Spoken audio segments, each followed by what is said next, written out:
இந்த காணொளியை அனைவரும் பாருங்கள். ஒரு தமிழனாக கட்டாயம் பார்க்க வேண்டிய காணொளி.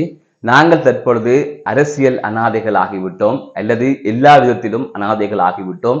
ஒரு இக்கட்டான சூழ்நிலையில் நாங்கள் இருக்கின்றோம். இதற்கு காரணம் யார்? இது தொடர்பில் தான் இந்த தொகுப்பில் பார்க்க இருக்கின்றோம். இன்று தமிழர் அரசியலை முன்னெடுத்து செல்வதற்கு பிரதானமாக ஒரு கட்சி இல்லை. அனைவருமே பிரிந்திருக்கின்றார்கள். இளைஞர்களுக்கு இங்கு வாய்ப்பளிக்கப்படுவதில்லை. அதனை தாண்டி மக்களின் எண்ணங்களுக்கு ஏற்ப அரசியல்வாதிகள் செயற்படுவதில்லை. அது எந்த கட்சியாக இருந்தாலும் தாண்டோன்றித்தனமாகத்தான் செயற்படுகின்றார்கள். அந்த வகையில் தான் இந்த நாடாளுமன்ற தேர்தல் முடிவுகள் பல விடயங்களை கூறியிருக்கின்றது. ஆகவே தேசிய மக்கள் சக்திக்கு பெரும்பான்மையான மக்கள் ஆதரவளித்து ஆசனங்களை வழங்கி இருக்கின்றார்கள். அதனை தாண்டி தமிழ் தேசிய கட்சிகளுக்கும் வாக்களித்து இருக்கின்றார்கள். ஆனால் இன்று தமிழ் தேசிய கட்சிகள் உடைந்து சுக்குநூறாகி இருக்கின்றன. அந்த வகையில் தமிழரசு கட்சி ஒரு புறம் இருக்கின்றது, ஜனநாயக தமிழ் தேசிய கூட்டமைப்பு இன்னொரு புறம் இருக்கின்றது.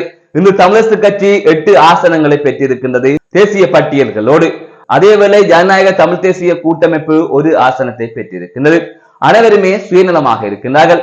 இன்னொரு பக்கம் அகில இலங்கை தமிழ் காங்கிரஸ் ஒரு ஆசனத்தை பெற்றிருக்கின்றது. அவர்கள் ஒருவித அரசியலை முன்னெடுத்து செல்லுகின்றார்கள். இன்று தமிழரசு கட்சி ஒரு முடிவு ஒன்றை எடுத்திருந்தது. அதாவது அந்த தேசிய பட்டியலை யாருக்கு வழங்குவது என்பது குறித்து. அதிலே சத்தியலிங்கத்துக்கு வழங்குவதற்கு முடிவு எடுத்திருக்கின்றார்கள். சத்தியலிங்கம் மக்களால் நிராகரிக்கப்பட்ட ஒருவர், சுமத்துனனின் கைக்கூலி என்று கூறப்படுகின்ற ஒருவர், ஏற்கனவே பல ஊழல் குற்றச்சாட்டுகளுக்கு உள்ளான ஒருவர். இப்படியாப்பட்ட ஒருவரை மக்கள் விரும்பவில்லை, தேர்தலிலே நிராகரித்தார்கள். இருந்தாலும் அவருக்கு தேசிய பட்டியல் வழங்குவதற்கு முடிவெடுக்கப்பட்டிருக்கிறது. இது எவ்வாறான ஒரு செயற்பாடு? மீண்டும் என்னென்று இந்த தமிழரசு கட்சியை தமிழ் மக்கள் ஏற்றுக்கொள்வது? மறுபுறம் ஜனநாயக தமிழ் தேசிய கூட்டமைப்பு, அந்த கட்சியிலே செல்லும் அடைக்கலநாதன் மாத்திரம்தான் வெற்றி பெற்றிருக்கிறார். இந்த அடைக்கலநாதன் எவ்வளவு பெரிய ஒரு சுயநலவாதி! தன்னை விட அதிகம் வாக்கெடுப்பவர்களுக்கு அந்த கட்சியில் வன்னி தேர்தல் தொகுதியில் ஆசனம் வழங்க அவர் விடவே இல்லை. மற்றவர்களை எல்லாம் நிராகரித்து விட்டு தன்னை விட குறைய வாக்குடையவர்களை அந்த கட்சியிலே போட்டியிட வைத்து நாடாளுமன்றம் சென்று விட்டார். ஆகவே நாங்கள் அனைவருமே ஒன்றிணைய வேண்டும் என்று கூறுகின்றோம். மீண்டும் இவர்கள் ஒன்றிணைந்தும் என்ன பயன்? இப்படியான சுயநலவாதிகளை தொடர்ந்து வைத்திருந்து என்ன செய்ய போகின்றோம்? அவர்கள் ஏதோ ஒரு வகையில் நாடாளுமன்ற உறுப்பினர்கள் ஆகிவிடுகின்றார்கள்.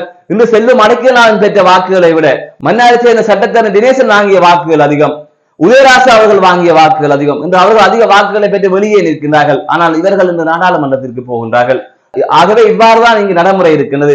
மக்கள் பணத்தை வாங்கிக் கொண்டு, பொருட்களை வாங்கிக் கொண்டு ரிசார்ட்டுக்கும் மஸ்தானுக்கும் சிங்களவர்களுக்கும் முஸ்லிம்களுக்கும் வாக்களித்துக் கொண்டிருக்கின்றார்கள். எங்கே சென்று கொண்டிருக்கின்றோம்? எங்களை யார் வழிநடத்த போகின்றார்கள்? இங்கு இளைஞர்களுக்கான இடமும் இல்லை, கட்சிகளும் சரியாக இல்லை, மக்களின் எண்ணோட்டத்திற்கு செயற்படுவதும் இல்லை. ஆகவே அரசியல் அனாதைகளாக இந்த தமிழ் மக்கள் இருக்கின்றார்கள்.